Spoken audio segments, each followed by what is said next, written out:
Welcome back to another SCP reading, dear researchers, and also a Those Twisted Pines reading, because up next in that series is SCP-3460, I'm Going to Change Your Life. Now without further ado. Item number SCP-3460, Object Class Previously Safe, Now Formal.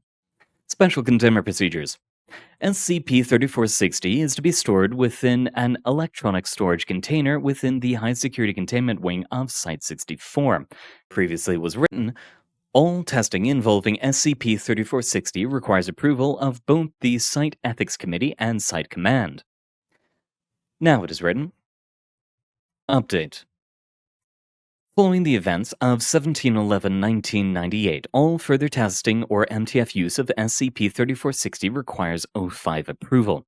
Additionally, SCP-3460 may only be used to target 2 subjects at any given time, with a grace period of 6 months to occur between subject interaction and the next activation.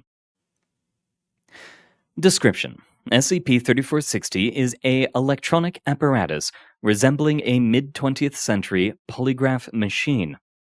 Unlike other polygraph machines of the era, which typically possess 4 needles for the measurement of an individual's respiration rate, skin conductance, and blood pressure, SCP-3460 only possesses 2 needles and no external sensors. Near the base of each needle is a 8 cm by 11 cm slot. SCP-3460's anomalous properties become apparent when the photographs of any 2 living individuals are placed within the slots at the base of the needles, and the apparatus is turned on. At this point, the needles will begin to trace lines along chart paper produced by SCP-3460 in a manner similar to non-anomalous polygraph tests. As of the time of writing, SCP-3460 has not run out of chart paper on which to operate. In the event that the 2 individuals whose photographs have been loaded into SCP-3460 interact with each other, the needles will automatically turn and begin to produce a single line for the duration of the interaction, separating again when the interaction ends. The nature of these interactions is varied, ranging from an individual reading a note from the other to sexual contact. SCP-3460's needles can be physically manipulated to align with one another. In these events, SCP-3460 will alter causality to ensure that individuals under its effect interact with one another. The delay of the onset of this interaction is variable, with interaction occurring in a range of as little as 1 hour to multiple years. Once needles have been forced to align, the subject's photos do not need to remain in SCP-3460 to ensure interaction.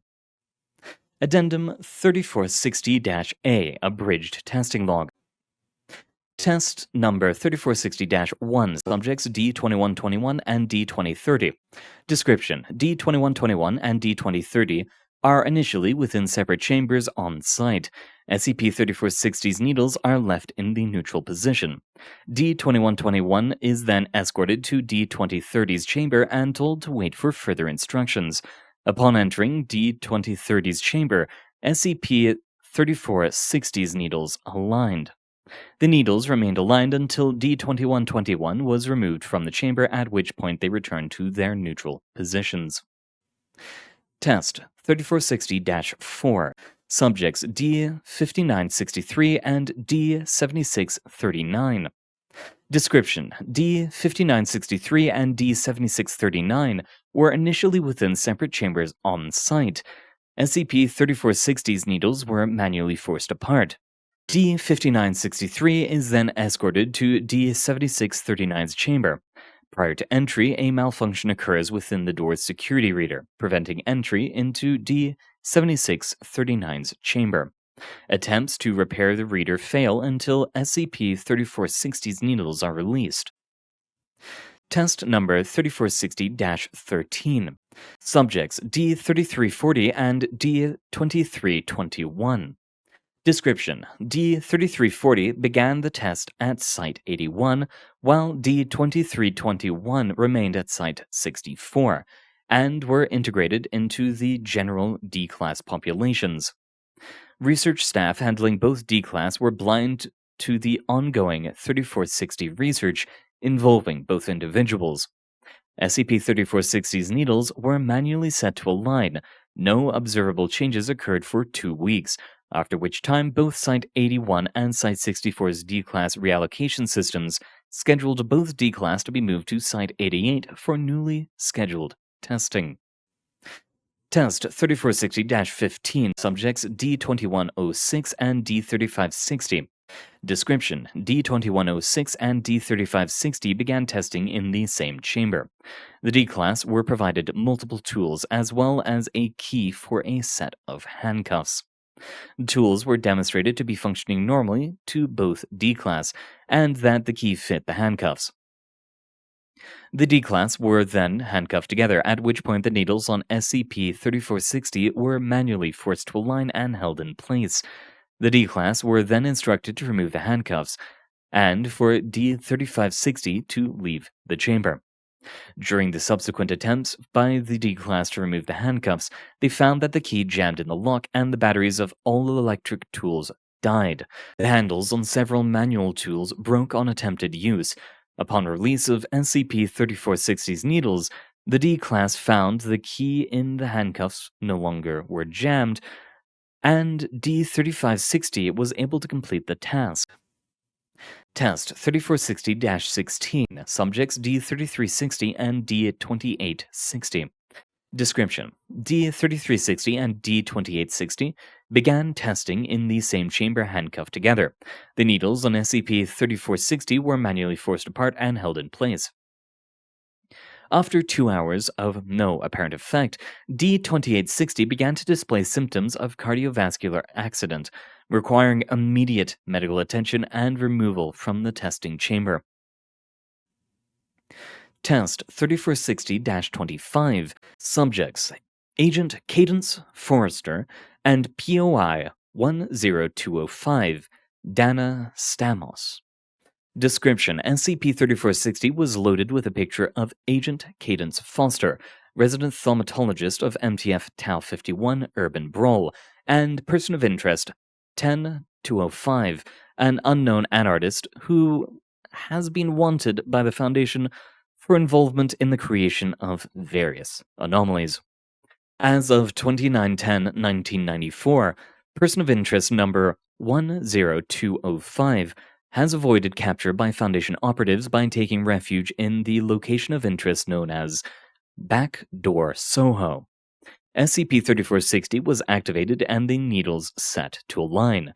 2 months passed without any noticeable effect. Then, on 2/1/1995, person of interest 10205 spontaneously appeared before Agent Foster during her undercover operations in Portland, Oregon. Upon capture and subsequent interview, person of interest 10205 revealed she was attempting to use a known way linking Backdoor Soho to the location of interest known as the Wanderer's Library, when she was apparently redirected. Additional use of SCP-3460 by Mobile Task Force operatives as a means of monitoring or even capturing potential persons of interest has been approved on a case-by-case basis. SCP-3460's object class has been updated to Thaumiel. Addendum 3460-B, Incident 3460-1. On 17/11/1998, a coordinated raid by multiple Chaos Insurgency cells was launched on Site-64, resulting in multiple personnel casualties and severe damage to several sections of the facility.